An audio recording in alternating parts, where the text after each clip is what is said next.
लकेश्वर अद्वैत आचार्य बल गदाधर मोर कुल नर हरि विलासई मोर अद्वैत आचार्य बल गदाधर मोर कुल नर हरि विलासई मोर वैष्णवेर पद धूलि ताहे मोर स्नान केली तर्पण मोर वैष्णवेर नामे पेरा पद धूलि ताहे मोर स्नान केली तर्पण मोर वैष्णवेर नाम विचार करिया मन भक्ति रसय स्वादने मध्यस्थ श्री भागवत पुराण विचार करिया मन भक्ति रसय स्वादने मध्यस्थ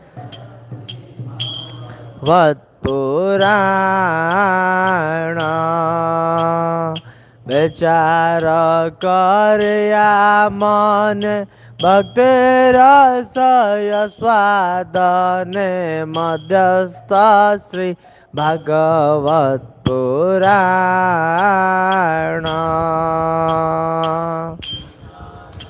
करिया मन भक्ति रसय स्वादने मध्यस्थ श्री भागवत पुराण वैष्णवेरा उच्चिष्ट ताहे मोर मन निष्ठ वैष्णवेर नामे ते उल्लास वैष्णवेर उच्चिष्ट ताहे मोर मन निष्ठ वैष्णव ते उल्लास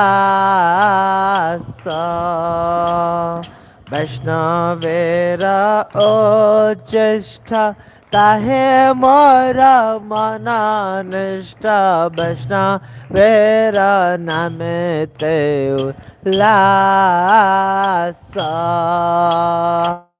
वैष्णवेर उच्चिष्ट ताहे मोर मन निष्ठ वैष्णवेर नामे ते उल्लास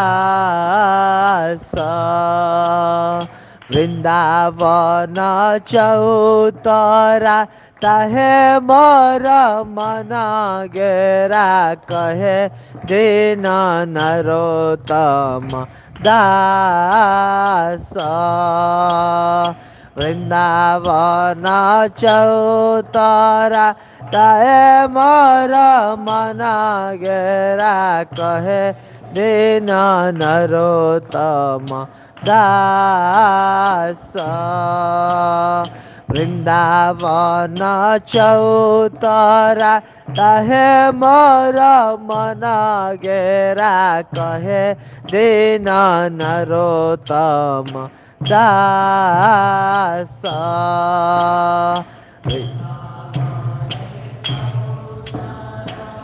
हे मोर मन गेरा कहे दीन नरोत्तम दास धन मोर गौर धन मोर नित्यानंद पते मोर गौरा चंद्र प्राण मोर जुगल किशोर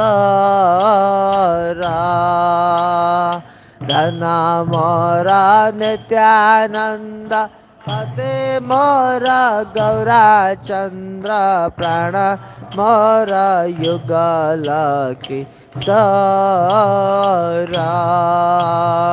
हरे कृष्णा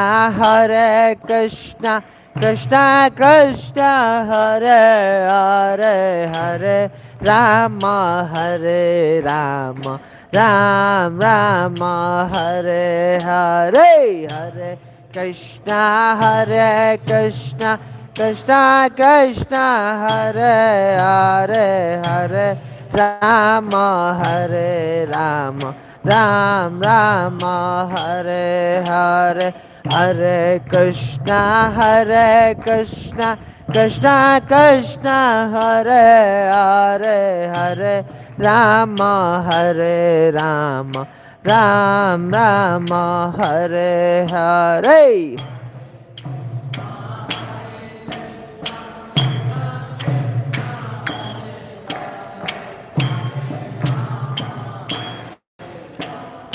राम राम हरे जय नित्यानंद राम नित्यानंद राम नित्यानंद राम जय नित्यानंद राम।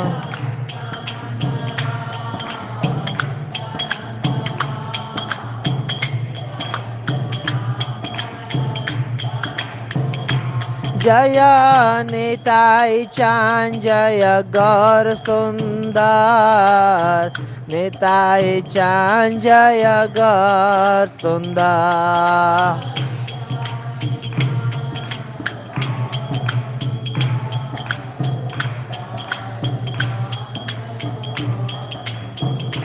जय वैष्णव ठाकुर वैष्णव ठाकुर आमी तोमार कुकुर।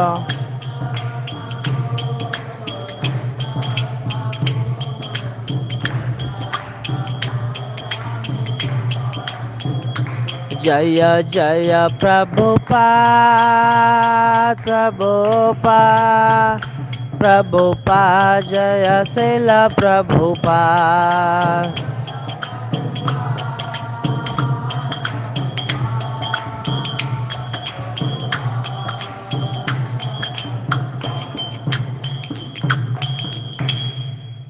जय जय जय श्री निताई चांद गौर सुंदर जी की जय, श्री श्री राधा मदन गोपाल जी की, जगत गुरु श्रील प्रभुपाद की जय, पानी हाटी महामहोत्सव की, दंड उत्सव की, चिड़ा दही महामहोत्सव की जय।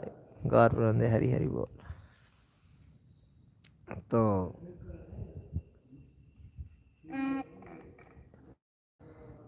क्या नाम है, आज बहुत एक महत्वपूर्ण फेस्टिवल है।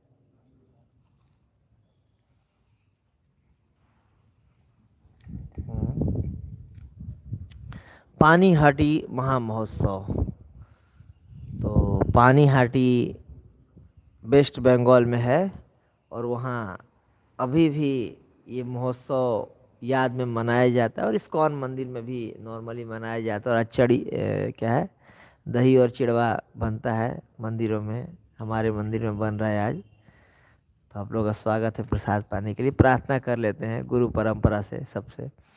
ओम अज्ञानतिमिरन्धस्य ज्ञानञ्जनशलाकया चक्षुरुन्मिलितं येन तस्मै श्रीगुरवे नमः।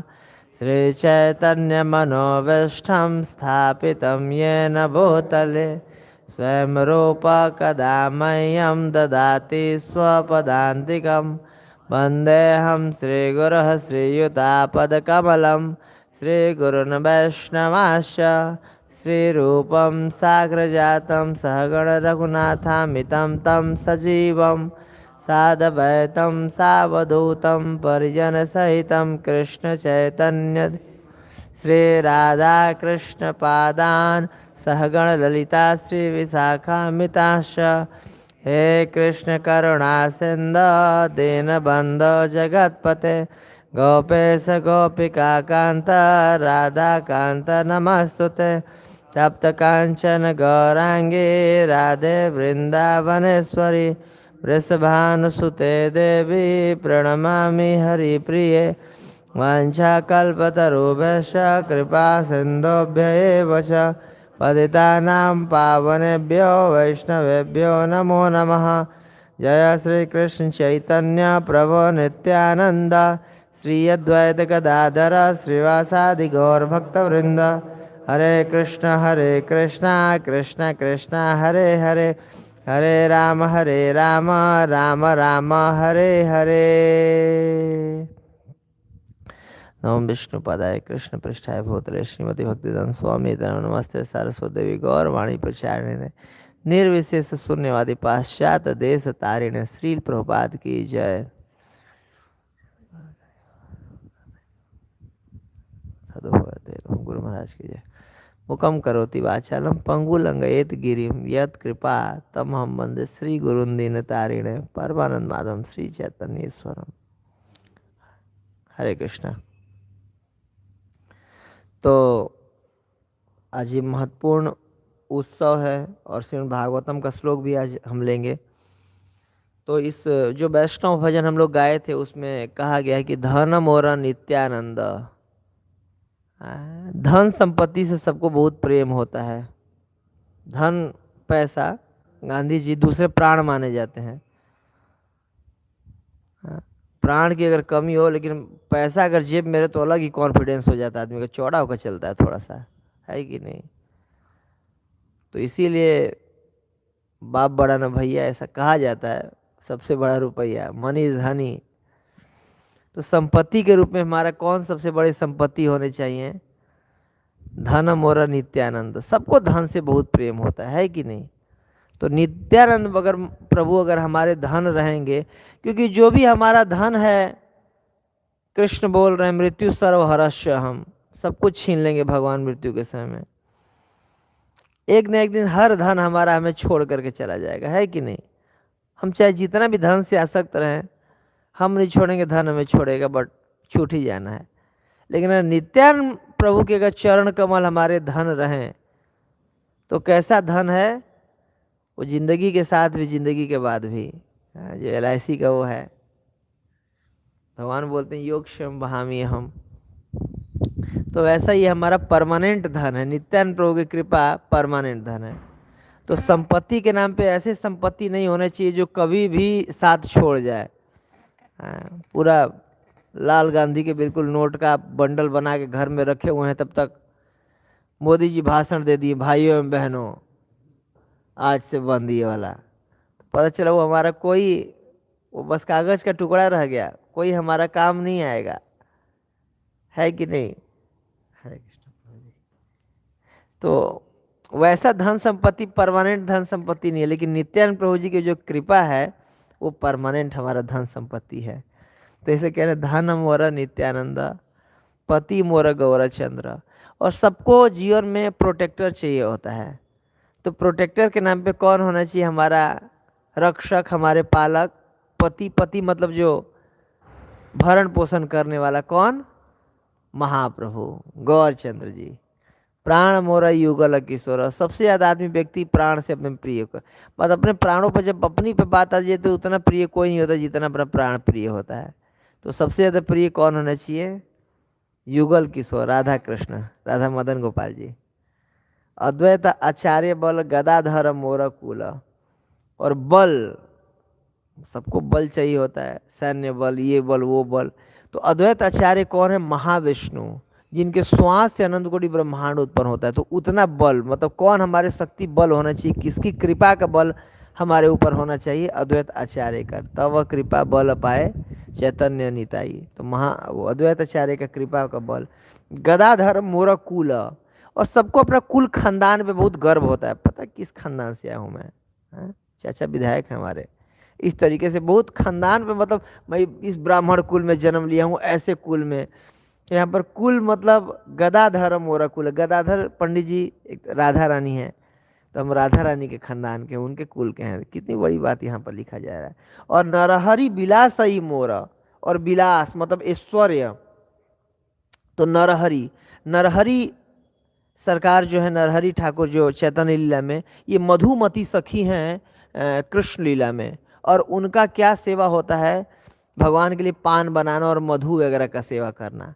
तो रास लीला में भी वो भगवान के निकुंज लीला में भी मधुमती सखी साथ होती हैं ये। तो ये हम मतलब विलास, मतलब कोई नौकरी होता है कि किसी कंपनी में नौकरी लग जाए, मान लीजिए गूगल में लग जाए, कितना आदमी गूगल में नौकरी करता हूँ ऐसे होता है। तो ये कितना बड़ा जॉब है कि मतलब भगवान के जो अष्टकालीय लीलाओं में इतना बड़ा पोस्ट मिलना, इतना बड़ा सेवा मिलना, नौकरी मिलना, तो वो हमारा विलास होना चाहिए। कितना शुद्ध भक्ति का प्रार्थना है ये। वैष्णवेर पद धूलि ताहे मोर स्नान के लिए।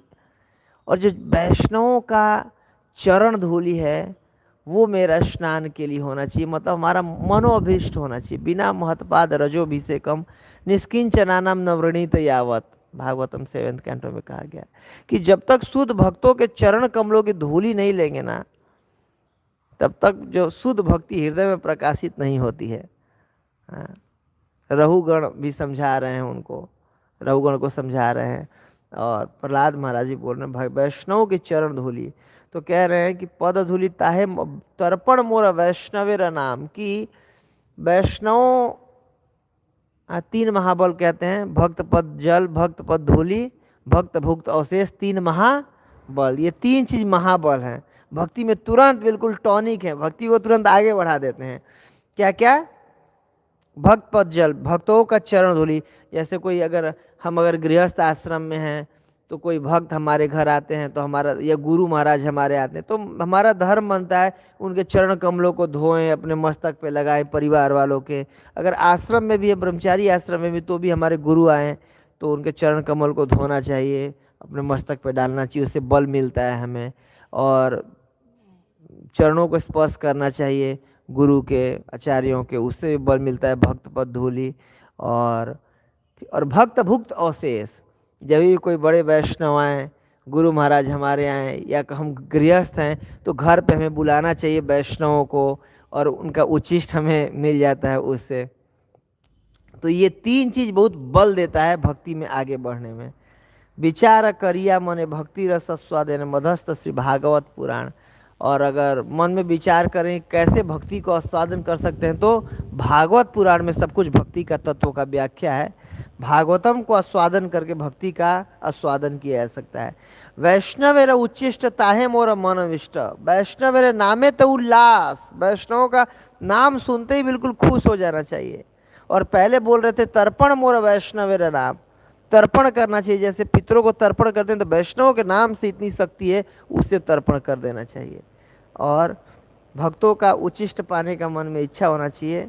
वृंदावन चौतरा ताहे मोर मन घेरा, कहे दीन नरोत्तम दास। तो नरोत्तम दास जी प्रार्थना करें कि वृंदावन को एक आध्यात्मिक जन्म में जो वृंदावन, उसका चौतरा बना दिया जाए, और मन को चौतरा के चारों तरफ बॉन्ड वो होता है ना, एक वॉल, वो मेरा मन हो कि मतलब वृंदावन के आसपास ही भगवान के नित्य लीला को देखने के लिए ही मेरा मन हमेशा ललायित रहे।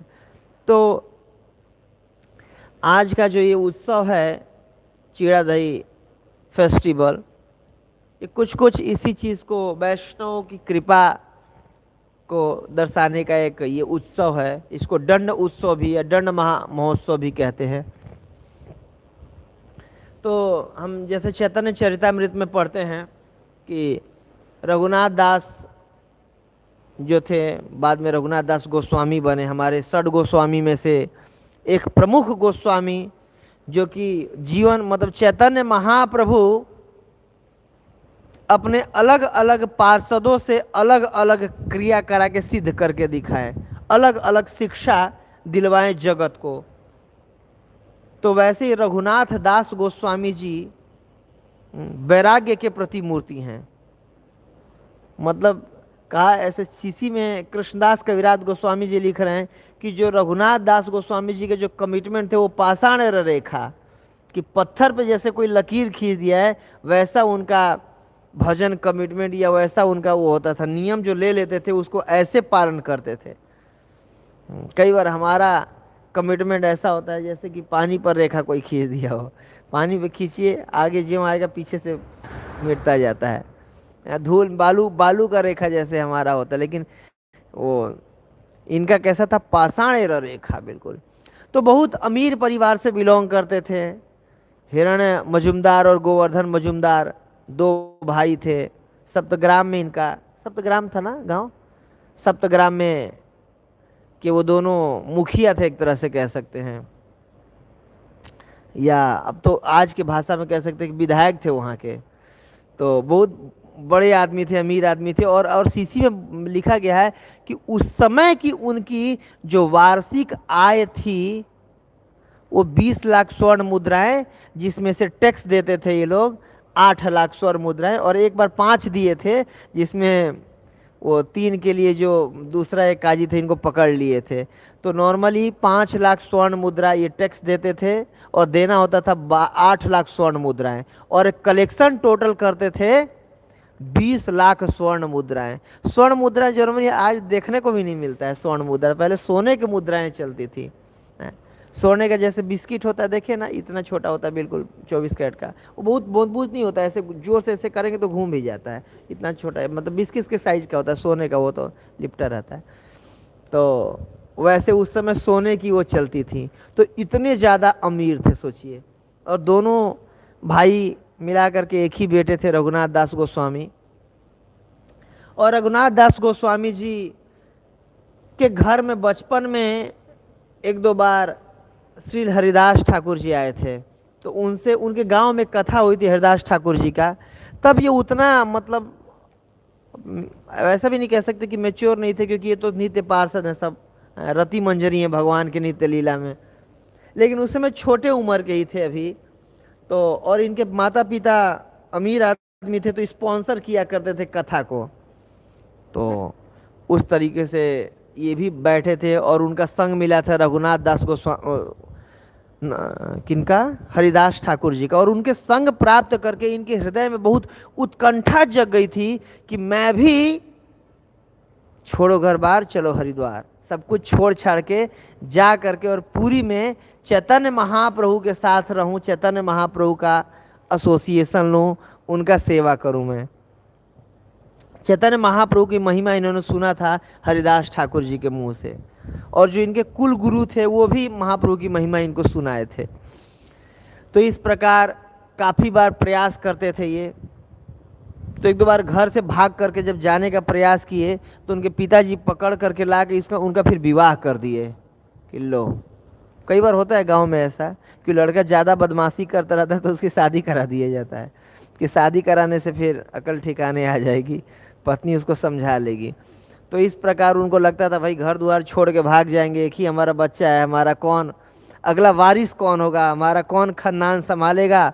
तो बिल्कुल अच्छी लड़की बिल्कुल खोज के, गोरी सी लड़की बिल्कुल 16 माला वाली, इस तरीके से भक्त, वो माता जी भक्त, अच्छी लड़की से उन्होंने विवाह कर दिया। तो इस प्रकार गृहस्थ जीवन में वो रहने लगे और रहते थे। लेकिन अंदर अंदर से बिल्कुल उनकी इच्छा होती थी कि नहीं, मतलब वैराग्य की शिरोमणि थे कि मुझे अच्छा नहीं लग रहा है गृहस्थ जीवन में। और बार बार उसके बाद भी, विवाह के बाद भी वो प्रयास करते थे भाग करके जाके कि चैतन्य महाप्रभु का ये मूवमेंट ज्वाइन कर लें, हरे कृष्ण आंदोलन ज्वाइन करने का उनका इच्छा होता था। तो लेकिन उनको सफलता नहीं मिल पाता था उसमें, कई बार प्रयास कर लिए। एक बार पता चला कि महाप्रभु से गए, मिले, प्रणाम किए। प्रणाम करके उन्होंने बोला कि महाप्रभु मैं घर में नहीं जाना चाहता और मुझे अपने साथ रख लीजिए आप।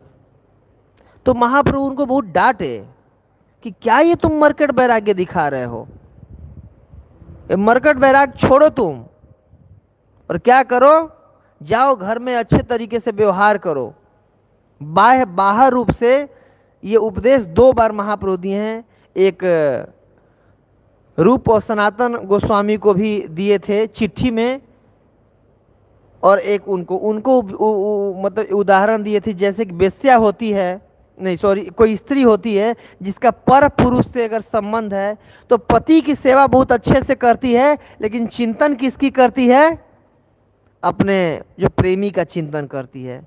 तो उनको रूप सनातन गोस्वामी जी को ये उपदेश दिए थे, और इनको भी कि आप जाओ और घर में अच्छे तरीके से व्यवहार करो, घर में सब कुछ अच्छे तरीके से बिजनेस करो, सब कुछ करो, अच्छी रात है, बहुत जल्दी आपको भगवान स्वीकार करेंगे। और अंदर अंदर भगवान का चिंतन करते रहना। लेकिन ये सब मरकट बैराग छोड़ो, आप डांट के भगा दिए महाप्रभु।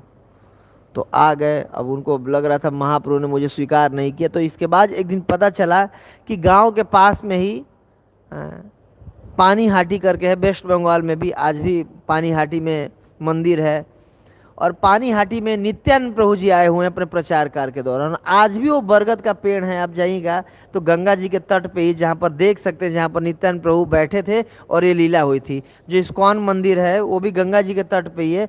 उसके पास में लगभग मुझे लगता है 200-250 मीटर दूरी पे राइट साइड में हम जाएंगे गंगा के तट पे ही, तो आज भी वो वृक्ष है। जय निताई चंद गौर सुंदर जी की जय, राधा मदन गोपाल जी की जय, गाय माता की जय। तो आज भी वो वृक्ष है जिसको हम देख करके स्मरण कर सकते हैं इस लीला को।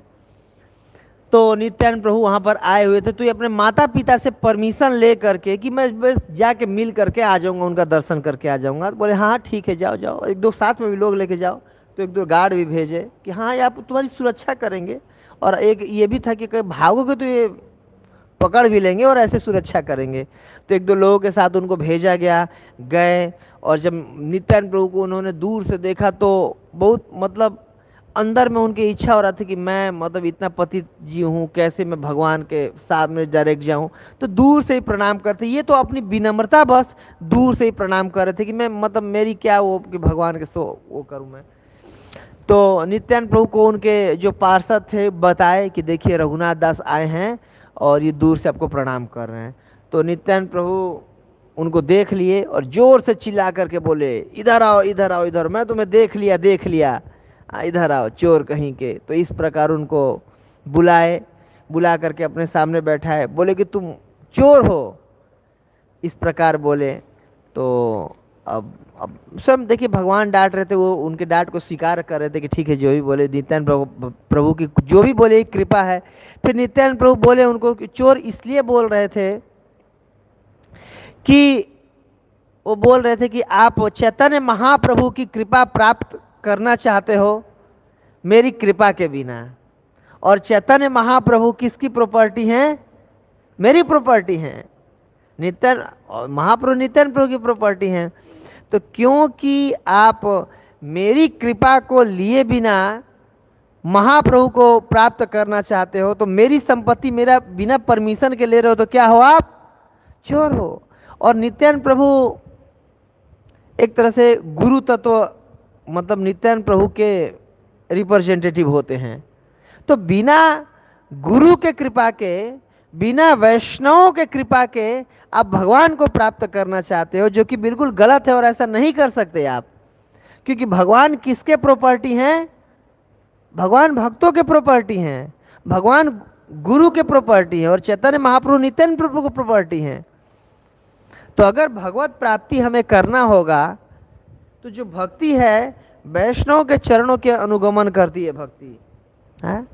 बिना वैष्णव की कृपा के हम भगवान की कृपा नहीं प्राप्त कर सकते हैं, है कि नहीं? भगवान बोल रहे हैं अहम भक्त पराधीनो ही स्वतंत्र इव द्विज साधु विग्रस्त हृदयो भक्ति भक्त जन प्रिय।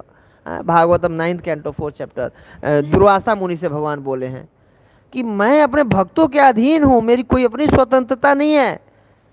साधु लोग मुझे अपने हृदय में ग्रस्त करके रखते हैं और भक्त ही भक्त जन प्रिय, जो मेरे भक्तों के भक्त हैं मुझे बहुत प्रिय हैं, वो तक मुझे कंट्रोल करके रखते हैं। साधु नाम हृदय तु हम मद अन्यत्र तेन जानन्ति ना हम तेभ्यो मनागपि। अगले श्लोक में बोल रहे हैं कि मेरे अलावा जो मेरे भक्त होते हैं वो किसी को नहीं जानते हैं। दुर्वासा जी क्षमा कीजिएगा, लेकिन मैं भी अपने भक्तों के अलावा किसी को नहीं जानता, मैं अपने भक्तों की प्रॉपर्टी हूँ। तो इस प्रकार नित्यानंद प्रभु जी रघुनाथ दास गोस्वामी जी को ये बताना चाहते हैं कि अगर भगवान को प्राप्त करना है तो पहले भक्तों के शरण में आइए, आप भक्तों की कृपा को प्राप्त कीजिए, इसके बाद फिर आप भगवान की कृपा को प्राप्त कर सकते हैं। बिना भक्तों के आशीर्वाद के भगवत प्राप्ति नहीं होगी। इसके बाद बोले कि क्योंकि आपने मेरी प्रॉपर्टी को चुराने का प्रयास किया है मेरे परमिशन के बिना, अतएव आपने गलत काम किया तो आपको दंड मिलेगा। और ये दंड भी बहुत बहुत बहुत बड़ी कृपा थी नित्यानंद प्रभु की रघुनाथ दास गोस्वामी जी के ऊपर। तो क्या बोल रहे हैं नित्यानंद प्रभु, दही चीड़ा भक्षण करह मोर जाना, सूली आनंदित हैल रघुनाथ मन। कि जो बोले क्योंकि आपने गलत काम किया है, चोरी किया, आपको दंड मिला, और दंड में क्या मिलेगा, दही चीड़ा आप खिलाइए। किसको, मेरे जनों को, जितने भी मेरे जन हैं सबको आप दही चीड़ा खिलाइए, ये पनिशमेंट में रहेगा। और ये सुन करके अंदर अंदर मन बहुत प्रसन्न हो रहा था, किनका, रघुनाथ दास गोस्वामी को, कि चलो इसी बहाने नित्यानंद प्रभु का कृपा मुझे मिला। देखिए महाराज एक प्रवचन ले रहे थे इस पे, तो बोले कि आदमी ना जो अपना जन होता है उसको दंडित करता है, प्रशंसा आदमी किसी का भी कर देता है, लेकिन अगर कोई व्यक्ति अपना व्यक्ति किसी का होता है, खास व्यक्ति होता है, उससे नाराज होता है या उसको दंडित करता है। तो अगर कोई दंडित हमारा, अगर स्वामी, हमारे मालिक, या कह सकते हैं गुरु, अगर हमें या वरिष्ठ वैष्णव दंडित कर रहे हैं, तो ये मानना चाहिए कि देखिए अपना मुझे मान रहे हैं तब दंडित कर रहे हैं। क्योंकि दूसरा व्यक्ति होता है तो वो सोचता है कि कुछ कुछ दंडित करूंगा तो छोड़ के भाग जाएगा या बुरा मान जाएगा, उससे नाराज नहीं होते हैं और दंडित नहीं करते हैं, प्रेस कर देंगे, हाँ बहुत अच्छा, साबस साबस साबस सब कुछ कर देंगे। लेकिन आदमी नाराज उससे होता है जो उसके नाराजगी का कदर करता है। अपने व्यक्ति से जिससे प्रेम होता है उसी से नाराज होता है आदमी। ये जिससे प्रेम होता है, जो अपना व्यक्ति जिसको समझता है, अधिकार जिस पे समझता है, उसको आदमी दंडित करता है। तो इस प्रकार रघुनाथ दास गोस्वामी के मन में लग रहा था, बताओ आज नित्यानंद प्रभु ने मुझे स्वीकार कर लिया, ये मुझे अपना मान रहे हैं तब तो मुझे दंडित कर रहे हैं। तो और दंड क्या, उनके लिए तो इस समय भाग्य की बात है कि नित्यानंद प्रभु ने ऐसा मौका दिया वैष्णव को प्रसाद खिलाने का, वैष्णव का सेवा करने का। तो इस प्रकार ये ट्रांसीडेंटल दंड उनको मिला, और ज्यों मिला तुरंत उन्होंने अपने लोगों को आज्ञा दिया कि जल्दी से जाइए, व्यवस्था करिए दही चूड़ा खिलाने का। तो एक बहुत अच्छे तरीके से दही चूड़ा बनाया गया, और आस पास के गांव में से बिल्कुल जिसके गांव में जितनी दही थी सब पूरा खरीद लिया गया, चिड़वा बिल्कुल खरीद लिया गया, और चिड़ा को दूध में भिगोया गया जाए, बिल्कुल घड़े के घड़े, जितने गांव आसपास के गांवों से बिल्कुल घड़े मंगा लिए गए, ज़्यादा से ज़्यादा जितने कुम्हार थे सबके घड़े मंगाए गए, चिड़वा मंगाया गया, दही मंगाया गया। और ये लीला बहुत अच्छा लगती है, मतलब मेरे मंदिर में अपने ड्रामा का भी सेवा है, तो जो जीवन में सबसे ज़्यादा मैं ड्रामा जिस एक लीला पे किया हूँ वो यही लीला है। लगभग हर साल या हर दूसरे साल हम लोग मायापुर भी जाते हैं, वहाँ भी हो जाता है, और सबसे ज़्यादा बार मैं इसी पे ड्रामा किया हूँ। तो बहुत अच्छा है ये, और प्यार प्यार पे पढ़ पढ़ के बिल्कुल। तो इस प्रकार नित्यानंद प्रभु और ज्यों और लोग भी सुनते जा रहे थे कि आज इस तरीके से फीस्टिंग होने वाली है, और जब कोई अमीर व्यक्ति फीस्टिंग देता है तो हाई क्लास का देता है, तो इस तरीके से, और ये बहुत अमीर व्यक्ति थे। तो एक प्रकार का दही चीड़ा बनाया गया। दही मतलब चूड़ा, पहले चीड़ा को, मतलब हमारे भोजपुरी में चूड़ा बोलते हैं, इस तरीके से बार बार मेरे मुंह से निकला, चिड़वा बोलते हैं हिंदी में, तो पफ्ड राइस जो भी है। तो उसको पहले दूध में भिगाया गया, उसको फिर दही में डाला गया, जब भीग के थोड़ा मोटा हो गया फिर दही में डाला गया, उसमें कर्पूर डाला गया, खाने वाला कर्पूर, और दही में केला डाला गया, चिनिया केला जो छोटा मीठा केला होता है बंगाल की तरफ मिलता है वो उसमें, और शहद डाला गया, और जो चीनी खांड जो भी है वो डाला गया। और दूसरे टाइप का एक बनाया गया जिसमें जो दूध में जो भीगा हुआ था वो रबड़ी में डाला गया, और रबड़ी के ऊपर फिर ये सारे आइटम डाले गए, आम वगैरह डाले गए। तो इस प्रकार दो तरह का उधर व्यंजन बनाया गया, और सबको फिर बांटा जा रहा था, मिट्टी के बर्तन में या केले के पत्तों में बांटा जा रहा था। लोग दो दो मटके लेके जा रहे थे, और आस पास के लोगों को, जितने लोगों को पता चल रहा था कि वो आज फीस्टिंग हो रही है, सब लोग आ रहे थे। और वहाँ पर कृष्णदास कविराज गोस्वामी जी लिख रहे हैं कि इतने इतने इतने अनंत कोटि लोग आ गए हैं। और ये कोई मतलब ऐसा नहीं कह सकते कि वो गलत बोल रहे हैं, कि मैं भी ऊपर के देवता देवी भी आ गए हों, दूसरे लोगों से भी वासी आ गए हों कि ठीक है नित्यानंद प्रभु ऐसे, ये नित्यानंद प्रभु भगवान है डायरेक्ट, तो उनके जितने वैकुंठ के पार्षद हों जितने हो उतने आ गए होंगे। तो इस प्रकार वहाँ पर कोटि कोटि लोग आ गए, जहाँ तक नजर जा रहा था बिल्कुल वहाँ तक लोग दोनों हाथ में चिड़वा दही ले करके बिल्कुल, तो पूरा एरिया भर गया वो। इसके बाद जब जगह नहीं बचा तो गंगा जी में लोग चले गए। गंगा जी में लोग घुटने के बराबर पानी में जाके पाने लगे। और जगह की वो हरी किल्लत हो रही थी तो कमर इतने पानी में लोग चले गए। और जगह की किल्लत हो रही थी तो छाती इतने पानी में खड़े होकर के गंगा जी में भी लोग और प्रसाद पा रहे थे। और इस प्रकार सब, और फिर नित्यानंद प्रभु ने प्रसाद लिया और उदंड कीर्तन करने लगे। और नित्यानंद प्रभु स्मरण कर करके चैतन्य महाप्रभु को बुला लिए वहां पर। और नित्यानंद प्रभु प्रसाद अपने हाथ से खिला रहे थे महाप्रभु को। और महाप्रभु किसको प्रसाद खिला रहे थे? नित्यानंद प्रभु को। और ये लीला एक व्यक्ति देख रहे थे। कौन? नित्यानंद प्रभु की कृपा से ये सब दिख रहा था रघुनाथ दास गोस्वामी को। तो रघुनाथ दास गोस्वामी इसको देख पा रहे थे कि किस प्रकार महाप्रभु यहाँ पर प्रकट हो गए हैं। और महाप्रभु को नित्यानंद प्रभु अपने हाथों से खिला रहे हैं। और महाप्रभु अपने हाथों से नित्यानंद प्रभु को खिला रहे हैं। और सबके प्लेट से ले लेकर के भी महाप्रभु को नित्यानंद प्रभु खिला रहे थे। तो इस प्रकार जो मेन पार्षद थे वहाँ पर चौतरा पर बैठे थे नित्यानंद प्रभु के। और बाकी लोग फिर नीचे नीचे करके, और गांव के लोग जितने ब्राह्मण थे, जितने और भी जात के लोग थे, सब लोग आ गए। और इस प्रकार वहाँ पर भव्य फीस्टिंग का व्यवस्था किया गया। चीड़ा दही, दिल्ली में चीड़ा दही थोड़ा कम खाया जाता है, इस वजह से हम उसको उतना महत्व नहीं समझ सकते हैं। बट आप जाएंगे हमारे बिहार में, बंगाल वगैरह में, तो हमारा गर्मियों के दिनों का या ठंडियों में तो रेगुलर का होता है कि सुबह में कोई खेत पे जाने से पहले या ऑफिस जाने से पहले, कोई दुकान वगैरह पे जाने पहले ये चीड़ा दही खा के जाते हैं हमारे यहाँ। तो या आम भी उसमें डालते हैं, चीड़ा दही गर्मी के दिनों में आम भी डाल लेते हैं। तो ये रेगुलर का उधर का भोजन है। मे भी इधर का ना हो, मतलब दिल्ली हरियाणा इधर का ना हो, लेकिन उधर का रेगुलर भोजन है ये। तो इस प्रकार ये मनाया गया उत्सव। और इसके बाद फिर महाप्रभु के लिए भी एक प्लेट रखा गया, नित्यानंद प्रभु के लिए भी एक प्लेट रखा गया था, पाए। इसके बाद फिर नित्यानंद प्रभु स्वयं महाप्रभु के प्लेट से और अपने प्लेट से और वैष्णवों के भी प्लेट से इनको प्रसाद दिए। और फिर सारे वैष्णवों से याचना किए कि आप सब रघुनाथ दास पे कृपा करो, कि आप सब वैष्णवों की कृपा से रघुनाथ दास का जो चित्त हृदय है वो कृष्ण में लगे। तो आप सब इनके लिए प्रार्थना कीजिए, इनको आशीर्वाद दीजिए। और सबसे आशीर्वाद दिलवाया वहाँ पर नित्यानंद प्रभु ने। और स्वयं अपना चरण कमल ही उठा के उनके मस्तक पे रख दिए, सर पे रख दिए, बिल्कुल लो फुल फुल कृपा बिल्कुल। तो अपना पूरा कृपा किए और वैष्णव से कृपा दिलाए महाप्रभु, नित्यानंद प्रभु। तो इस प्रकार फिर वहाँ पर फिस्टिंग करा करके और रघुनाथ दास गोस्वामी घर पर लौटते हैं, खुशी खुशी आते हैं। और इसके बाद फिर भागने का प्रयास अगली बार करते हैं तो दोबारा पकड़ लिए जाते हैं। तो इस बार उनके पिताजी माताजी से बोलते हैं कि देखो, माताजी बोलती है कि तुम क्यों नहीं इसको बांध करके, इसको क्या बोलते हैं, उसको हथकड़ी से बांध करके दोनों हाथों को और दोनों पैरों को बांध करके रखिए इनको। तो फिर उनके पिताजी कहते हैं कि देखो कि इनका जो ऐश्वर्य है, अप्सरा के समान इनकी पत्नी है, इतनी सुंदर पत्नी है, और हमारा इतना पैसा है, ऐश्वर्य है, इंद्र के समान ऐश्वर्य है।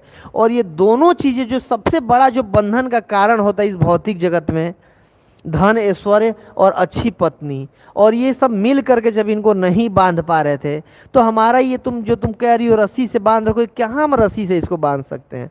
फिर उनके माता पिता ने भी एक तरह से सरेंडर कर दिया कि ठीक है यार, जो करना है करो, अब कुछ भी हो, चलो। इसका मन ऐसे भी नहीं लग रहा है, हर दूसरे दिन ये रोता रह रहा है, भाग रहा है। फिर उनको एक तरीके से मन मार के ही कहिए, लेकिन उनको अलाउ कर देते हैं कि ठीक है अब जाइए महाप्रभु की सेवा में। इस प्रकार इस फेस्टिवल के दौरान कृपा होती है नित्यानंद प्रभु की, वैष्णवों की कृपा होती है रघुनाथ दास गोस्वामी जी पे, कि वैष्णव और भक्तों की कृपा से, नित्यानंद प्रभु की कृपा से वो महाप्रभु को प्राप्त कर पाते हैं और फाइनली सक्सेस होते हैं वहाँ पर जगन्नाथपुरी जाने में। और फिर महाप्रभु का संग उनको प्राप्त होता है। बाद में फिर वृंदावन उनको महाप्रभु भेजते हैं। तो पानीहाटी महामहोत्सव की, दंड उत्सव की, दही चूड़ा महामहोत्सव की जय। गौर प्रबंधे, हरि हरि बोल। ओके, और आज श्लोक भी एक मुझे दिया गया है। तो श्रीमद् भागवतम 10वें स्कंद का अध्याय संख्या है 10, यमलार्जुन वृक्षों का उद्धार, और इसका श्लोक संख्या है 9। तो बहुत सुंदर श्लोक है। प्रभुपाद ने बहुत बड़ा पर्पट दिया है, बहुत अच्छे से एक्सप्लेन दिया है। तो ये परपट को एक्सप्लेन करने का प्रयास करेंगे। तो श्लोक उच्चारण करें प्रभु जी, ठीक है। एक बार, ठीक है। ह- हन्यन्ते पशवो यत्र निर्दये अजितात्मभिः मन्यमाने इमं देहम् अजरा मृत्यु नश्वरम। तो इसका शब्दार्थ मैं पढ़ देता हूँ। हन्यते कई प्रकार से मारे जाते हैं। पीछे रिपीट करिए, मैं पढ़ दूँ प्रभु जी। ओके। हन्यते कई प्रकार से मारे जाते हैं, विशेषता कसाई खानों में। पशवः पशु जानवर चार पैर वाले। यत्र जहाँ। निर्दयी रजोगुण वाले निर्दय व्यक्तियों द्वारा। अजीत आत्मभी अपनी इंद्रियों को वश में न कर पाले वालों द्वारा। मन्यमानय सोचते हैं, इमम इस, देहम शरीर को, अजर जो न तो कभी बूढ़ा होगा न रोगी होगा, अमृत्यु कभी मृत्यु नहीं होगी, नश्वरम नासवान शरीर को। प्रभुपाद जी इसका भावार्थ दे रहे हैं। अपनी इंद्रियों को बस में करने में असमर्थ धूर्त लोग, जिन्हें अपने धन पर मिथ्या गर्व रहता है, या जो राजसी परिवार में जन्म लिए रहते हैं, इतने निष्ठुर होते हैं कि वे अपने नश्वर शरीरों को बनाए रखने के लिए उन्हें अजर अमर सोचते हैं। बेचारे पशुओं का निर्दयता पूर्वक वध करते हैं। कभी कभी वे केवल अपनी मौज मस्ती के लिए पशुओं को मार डालते हैं। तो ये कौन बोल रहा है? नारद मुनि बोल रहे हैं। किनसे? नलकुबर मणिग्रीव से बोलते हैं कि देखो ऐसे ऐसे होता है। तात्पर्य प्रभुपाद जी लिख रहे हैं, लंबा तात्पर्य, ध्यान से श्रवण करिएगा। अच्छा तात्पर्य, बहुत कई पहलुओं को प्रभुपाद जी ने वो किया है, लिया है। तात्पर्य, जब मानव समाज में रजो तथा तमो गुण की वृद्धि होती है तो अनावश्यक आर्थिक विकास होता है, जिसका परिणाम होता है लोगों का मदिरा, स्त्रियों तथा जुए में आसक्त होना। तब वे मदोन्मत्त होकर बड़े बड़े कसाई खाने चलाते हैं या फिर पशुओं का वध करने के लिए पर्यटक बजाते हैं। वे भूल जाते हैं कि शरीर को बनाए रखने के लिए चाहे जितना भी प्रयास किया जाए, यह शरीर जन्म, मृत्यु, जरा तथा रोग से पीड़ित होता ही रहेगा। वे मूर्ख एक के बाद एक पाप कर्म करते जाते हैं। दुष्कृति होने के कारण वे प्रत्येक हृदय में वास करने वाले परम नियंता के अस्तित्व को पूरी तरह से भूल जाते हैं। ईश्वरः सर्वभूतानां हृदय से अर्जुन तिष्ठति। परम नियंता उनकी हर गतिविधि को देखता रहता है और हर एक को प्रकृति द्वारा निर्मित उपयुक्त शरीर प्रदान करके पुरस्कृत या दंडित करता है। भ्रामयम सर्वभूतानि यंत्रारूढ़ानि माया। इस प्रकार पापी व्यक्ति विभिन्न शरीरों में स्वतः दंड पाते रहते हैं। इस दंड का मूल कारण यह है कि जब मनुष्य अनावश्यक रीति से धन का संचय करता है तो वह अधिक पतित हो जाता है और उसे यह ज्ञान नहीं रहता कि उसका धन अगले जन्म अर्थात मृत्यु के समय समाप्त हो जाएगा। न साधु मन्ये यत आत्ममो अयम असन्नपि क्लेशद आस देह। श्रीमद्भागवतम 5.5.4। पशु हत्या वर्जित है, किंतु हर व्यक्ति को कुछ न कुछ खाना पड़ता है। जीव जीवस्य जीवनम। इसीलिए उसे यह शिक्षा मिलनी चाहिए कि वह किस तरह अपना भोजन करे। ईसोपनिषद का आदेश है, तेन तक तेन भुंजितः। मनुष्य के लिए जो भी नियत है उसे वही खाना चाहिए। भगवत गीता 9 अध्याय के 26 नंबर श्लोक में कृष्ण कहते हैं, पत्रम पुष्पम फलम तोयम यो में भक्त्या प्रयक्षति तदहम भक्ति उपृतम अश्नामि प्रत्यात्मनः। यदि कोई मुझे भक्ति तथा प्रेम से एक पत्ती, फूल, फल या जल अर्पित करता है तो मैं उसे स्वीकार करता हूँ। इसलिए भक्त कभी ऐसी कोई वस्तु नहीं खाता जिसके लिए बेचारे पशुओं के लिए कसाई घर स्थापित करने पड़े। प्रत्युत भक्तगण कृष्ण का प्रसाद ग्रहण करते हैं। तेन तक्ते न भुंजिता। कृष्ण कहते हैं कि उन्हें पत्रम पुष्पम फलम तोयम प्रदान किया जाए। मनुष्यों के लिए पशु भोजन की संस्तुति कभी नहीं की जाती। प्रत्युत मनुष्य को कृष्ण प्रसाद लेने की संस्तुति की जाती है। यज्ञ शिष्ट सिन्हा संतो मुच्यंत सर्व किल विषय, भगवद गीता 3:13। यदि प्रसाद खाना प्रारंभ कर दिया जाए तो थोड़े बहुत पाप कर्म करने पर भी मनुष्य पाप कर्मों के फल से छूट जाता है। बहुत सुंदर प्रभुपाद जी ने पर पढ़ दिया है, तात्पर्य दिया है। तो बेसिकली 2-3 चीज़ों पर प्रभुपाद जी ने गौर किया है अच्छे तरीके से कि एक, जब व्यक्ति को अधिक धन मिल जाता है तो मदान्ध हो जाता है बिल्कुल धन के मारे। फिर क्या करना शुरू करता है, धन होता है फिर पीना शुरू कर देता है, शराब पीता है। शराब पीता है, इसके बाद फिर पशुओं का वध करके, पहले होता है ना शराब, फिर कबाब, मीट ईटिंग करता है, मुर्गा खाएगा, ये सब खाएगा। और ये सब खाएगा, पहले से जब शराब पी रहेंगे तो दिमाग काम करना बंद ही कर दिया है, तो क्या करेंगे, अत्यधिक वेश्यालय जाएंगे, पैसा दे करके स्त्रियों के साथ जाएंगे। तो ये सब पाप कर्म है। इस पाप कर्म का जड़ क्या है, अत्यधिक पैसा, धन का मदोमत हो जाना। एक्चुअली में ये जो श्लोक है, नारद मुनि जब देख रहे हैं उनको, नलकुबर मणिग्रीव को, तो वो 2 स्त्रियों के साथ स्नान कर रहे थे, दोनों भाई। तो जब स्त्रियां देखी नारद मुनि को तो उनको लगा कि वो नारद मुनि आ गए यहाँ पर, बड़े बड़े साधु महात्मा देवर्षि हैं भाई, देख के कहीं नाराज ना हो जाए, श्राप सुराप ना दे दें। तो डर के मारे कपड़े पहनने लगी। वो इन स्त्रियों ने भी मदिरा पान कर रखा था, लेकिन एक होता है पी के बिल्कुल टुल हो जाना, तो उतना ज़्यादा में भी नहीं की होंगी, तो उनको शर्म आ रही थी। जनरली भी होता है, स्त्रियों में ज़्यादा शर्म होता है पुरुष की अपेक्षा, ऐसा देखा गया। तो वो देख करके तुरंत वहाँ से सरोवर से निकल करके, गंगा से, मंदाकिनी से निकल करके और अपने अपने वस्त्र पहनने लगी और अपने अंगों को छुपाने लगी कि नारद मुनि देख ना ले।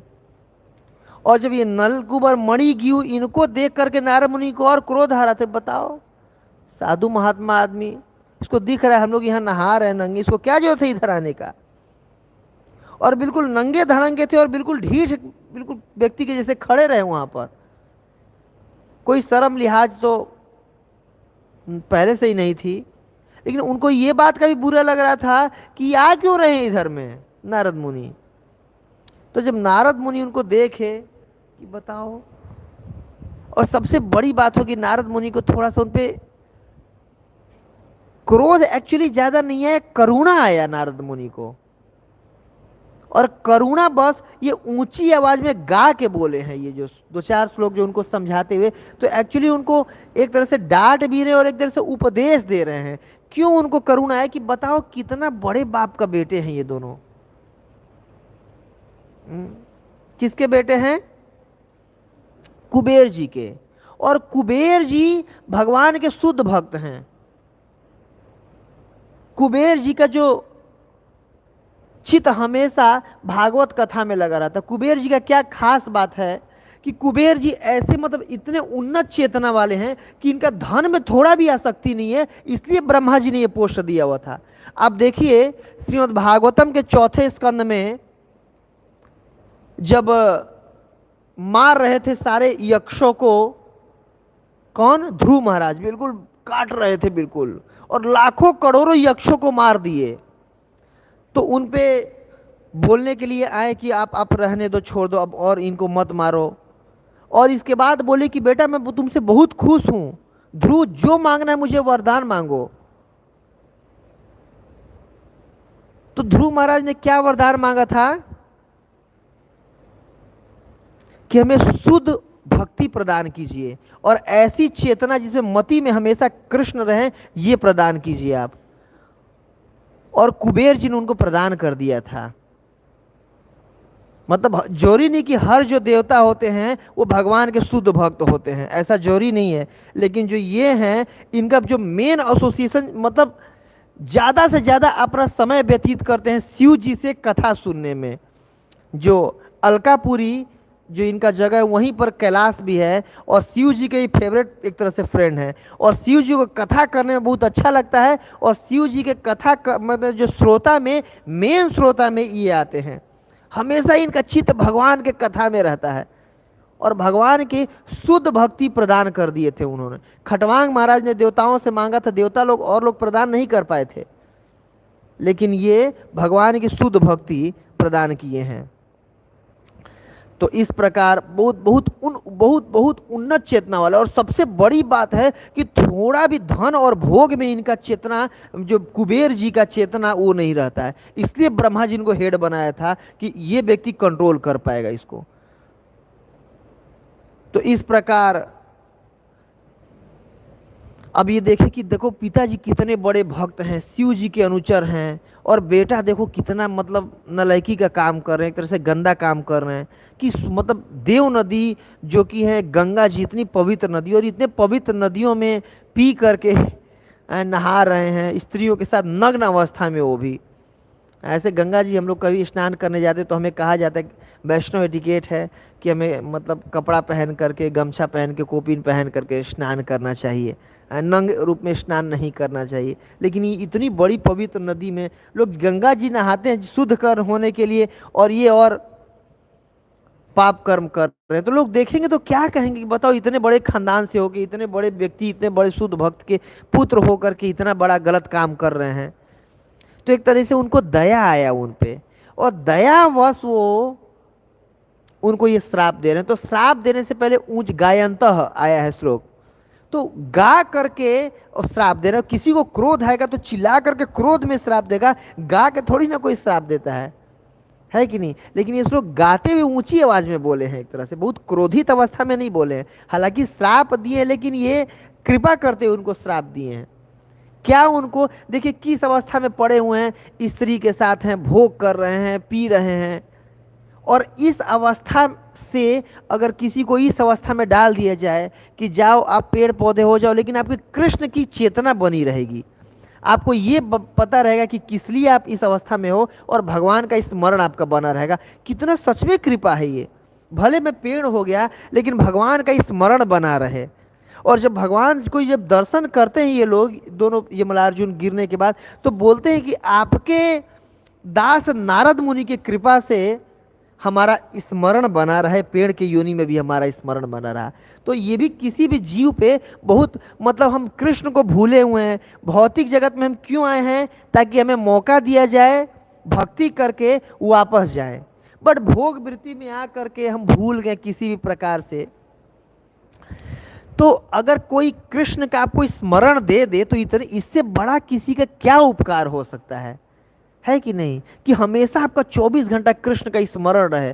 सततम स्मर्तव्यम विष्णु विस्मर्तव्यम जातुचित एता विधि निषेध, तो एता एवं किंकरा, कि जितने भी विधि और निषेध हैं, 16 माला जप करना, सवेरे उठना, मंगला आरती में आना, प्रसाद पाना, गुरु पूजा में डांस करना, यात्रा करना, सबका क्या लक्ष्य है कि भैया कृष्ण को हमेशा स्मरण करें और कृष्ण को भूले नहीं।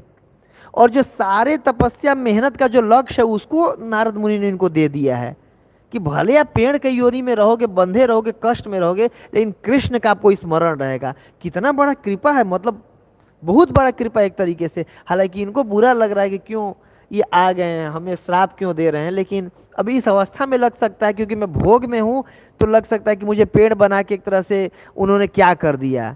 लेकिन एक बार मैं बैठा हुआ था परिक्रमा में, थक गया था बहुत, तो भक्ति परिवाजक महाराज, वो पहले संकर्षण निताई प्रभु जी थे, तो भी वहाँ बैठे थे, मैं भी वहाँ बैठा था, वो भी थके हुए थे, मैं भी थका हुआ था परिक्रमा के दौरान, मायापुर परिक्रमा।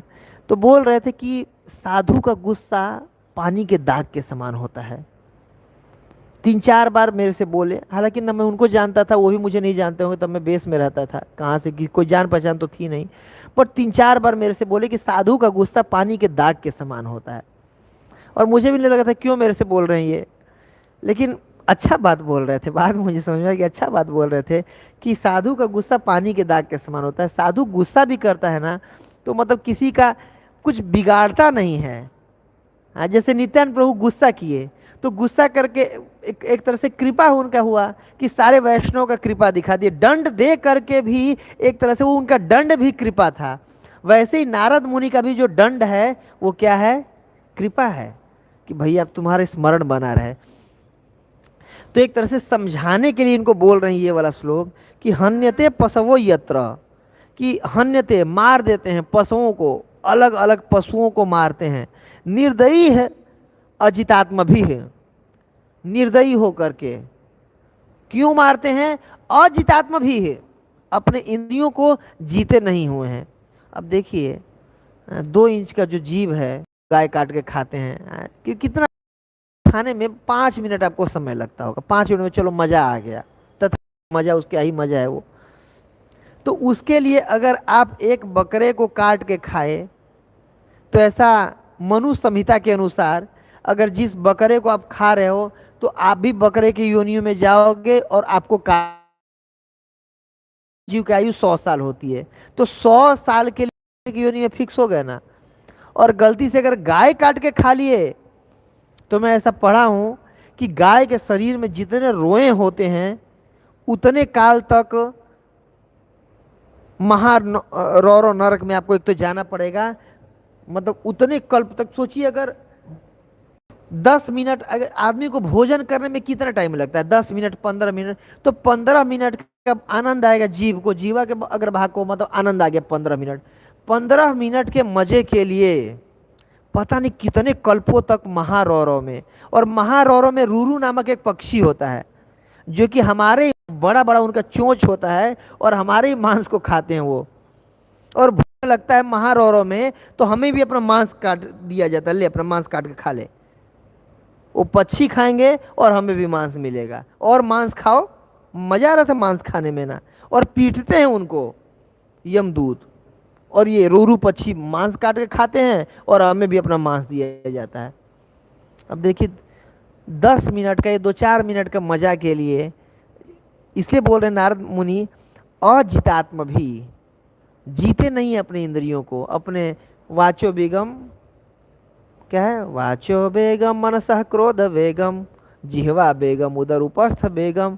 तो बोल रहे हैं कि जिसका बेगों पर अपने कंट्रोल नहीं होता, तो क्या करता है कि बहुत क्रूरता पूर्वक खाते हैं। एक मेरे दोस्त था कॉलेज में, तो अक्सर बोला करता था कि पता इस शरीर को बनाने में, कॉलेज में हमारे हॉस्टल में जिम था, जिम जाया करते थे वो लोग, तो ये पता इस शरीर को बनाने में कितने मुर्गे शहीद हो गए हैं।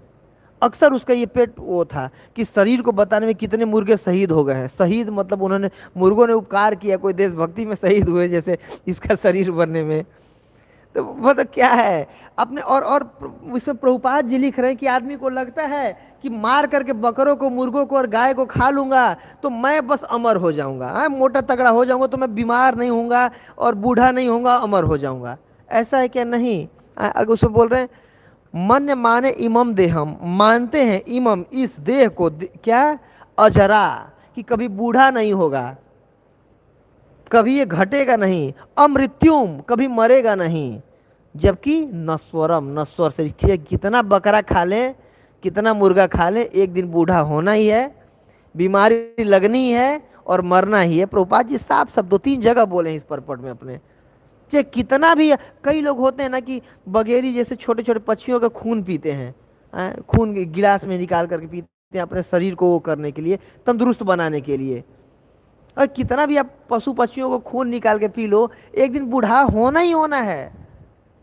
कोई ऐसा व्यक्ति जो बहुत ज्यादा वो करके हुआ हो और बूढ़ा नहीं हो, मरा नहीं हो, चाहे कुछ भी कर लीजिए, और एक तो देखिए रिएक्शन ले लिए, पता नहीं कितने जन्म तक ये निम्न योनियों में जाएंगे, किसके लिए? अजितात्म भी। तो एक तरीके से ये मतलब श्राप भी दे रहे हैं, डांट भी रहे हैं और कृपा पूर्वक समझा भी रहे हैं कि बेटा नलकुबर मणिगिरु तुम लोग क्या कर रहे हो। इसके चलते अजितात्मा भी तुम लोग, तुम्हारी इंद्रियां कंट्रोल में नहीं है, पता नहीं कितने जन्मों तक वो लेना पड़ेगा। क्यों ये हो रहा है तुम्हारे साथ? धन, मदांध हो गए हो। जो कुंती महारानी बोल रही है ना, जन्मेश्वर सुताश्री भेद माद मद अपमान नहीं और हर तुम वही तुम अकिंचन गोचर, कि जब पैसा आ जाता है आदमी के पास मदांध हो जाता है, जवानी हो, पैसा हो और बुद्धि कम हो थोड़ा सा, फिर तो वो काम करता जो नहीं भी करना चाहिए। तो ये धन का ये क्या क्या घाटा है वो उनको समझा रहे हैं। और धन का घाटा जैसे कि अवंती ब्राह्मण भी जब सब कुछ चोरी हो जाता तो बताते धन का क्या क्या घाटा है। तो इस प्रकार ये बता रहे हैं कि पशुओं का हत्या नहीं करना चाहिए, इससे भगवान प्रसन्न नहीं होते हैं। और जब भी श्रीमद् भागवतम के फर्स्ट कैंटो में दूत पाना सुना वाला जो श्लोक उसमें लिख रहे हैं कि जब तक कोई व्यक्ति पशु वध करता है, मांस वगैरह खाता है, तो ये धर्म का कौन सा पिलर टूटता है? दया। दया खत्म हो जाता है हमारे अंदर जब हम पशुओं को मार के खाते हैं, काटते हैं तो। और बिना दया के भक्ति में आगे बढ़ना असंभव है। और जब तक पशु वध करते रहेंगे, मांस खाते रहेंगे, तब तक कोई आध्यात्मिक जीवन में उन्नति नहीं कर सकता, प्रभुपाद जी लिख रहे हैं। तो इसीलिए अगर कोई आध्यात्मिक जीवन में उन्नति करना चाहता है तो सबसे पहले क्या करना होगा? उसको पशु हत्या करके मांस खाना बंद करना पड़ेगा। मांस खाने वाला व्यक्ति आगे नहीं बढ़ सकता है उसमें। और प्रभुपाद जी विशेष रूप से इस पे जोर दे रहे हैं कि जो भक्तों को ऐसा प्रण लेना चाहिए कि जब भी खाएं प्रसाद ही खाएं, क्योंकि भगवान ने कभी नहीं कहा है चिकनम मटनम अंडम ऐसे करके नहीं बोला है। पत्रम पुष्पम फलम तो हम बोल रहे हैं प्रभुपाद जी इसमें कि भगवान ये पाते हैं, तो इसलिए हमें भी वही पाना चाहिए जो भगवान पाते हैं। और देखिए एक और एनालॉजी कि मान लीजिए घर में कोई 4 बेटा है किसी का, 2-3 बेटे बहुत ताकतवर हैं, पढ़े लिखे हैं, अच्छे हैं, मोटे तगड़े हैं, और एक कोई बेटा है थोड़ा अपंग है, कमज़ोर है शरीर से। तो मतलब जो बड़े वाले बेटे हैं जो बिल्कुल हिष्ट पुष्ट हैं, ज्ञानवान है, बिल्कुल वो हैं, उनका क्या कर्तव्य बनता है कि जो छोटा वाला बेटा है जो कमज़ोर है, थोड़ा असहाय है, उसको काट के खा लें, मार दें। कहीं भूख लग रहा, पता चला कि चलो जी आज हाथी काट के सलाद बना के वो खा लिए पैर का, तो जो पिताजी होंगे खुश होंगे? नहीं खुश होंगे कि भाई वो कमज़ोर है, असहाय है, थोड़ा कम पढ़ा लिखा है, कम बुद्धिमान है, तो उसको मार के तुम लोग काट के खा लो। वैसे ही जो भगवान गीता में बोल रहे हैं सर्व योनि सुकौन्तेय मूर्ति संबोधि तासा ब्रह्म महद्योनि अहम बीज प्रदत्त पिता, कि मतलब सर्व योनि सुकौन्तेय अहम बीज प्रदत्त पिता, कि सारे योनि का बीज प्रदान करने वाला पिता कौन है? कृष्ण है। तो मान लीजिए हम लोग जो उनके भगवान के ऐसे संतान हैं जो ज़्यादा पढ़े लिखे हैं, थोड़ा हिष्ट पुष्ट हैं, ज़्यादा बुद्धिमान हैं, ज़्यादा क्वालिफाइड हैं, तो इसका मतलब ये थोड़ी ना बनता है कि जो कम क्वालिफाइड उनके बेटे हैं, जो पशु हैं, पक्षी हैं, उन्हीं के तो बेटे हैं भगवान के। गाय भैंस है, बकरे हैं, मुर्गे हैं, वो भी भगवान तो सर्वयोनि बोल रहे हैं ना। ऐसा थोड़ा ना बोल रहे हैं कि सिर्फ बहादुरगढ़ के लोगों का मैं पिता हूँ या सिर्फ मनुष्यों का मैं पिता हूँ, मनुष्यों में जो पढ़े लिखे जो ब्राह्मण उन्हीं का पिता हूँ, ऐसा नहीं। सर्वयोनि सुकौन्तेय, सबके पिता, सबके बीज प्रदान पिता करने वाले कौन है? कृष्ण हैं। तो अगर उनके छोटे बेटे को, कमज़ोर बच्चों को अगर कोई ताकतवर बच्चा खा ले, बेटा खा ले, तो भगवान खुश थोड़ी ना होंगे, गुस्सा करेंगे। तो इसीलिए नहीं करना चाहिए, पशु हत्या नहीं करना चाहिए, वो भी भगवान के अंश हैं। और प्रभुपाद जी और लास्ट में बता रहे हैं कि जो हमारे लिए दिया गया है हमें वही ग्रहण करना चाहिए। हमारे लिए पत्रम पुष्पम है, ठाकुर जी को भोग लगाएं, और भोग लगा के अभी आप लोगों के लिए प्रसाद की व्यवस्था है, चल के प्रसाद पाएं। जगत गुरु श्री प्रभुपाद की जय। गौर प्रेमानंदे हरि हरि बोल। तो आज के उस प्रसंग से ये समझ में आया। किसी का कोई टीका टिप्पणी कुछ और बताना चाहे कुछ? ठीक है, थैंक यू वेरी मच। समय भी हो गया 9-10, सॉरी मैं एक्स्ट्रा ले लिया, क्षमा कीजिएगा। श्री प्रभुपाद की जय, नारद मुनि जी की जय, और यमराजुन वृक्ष की जय। हरे कृष्णा।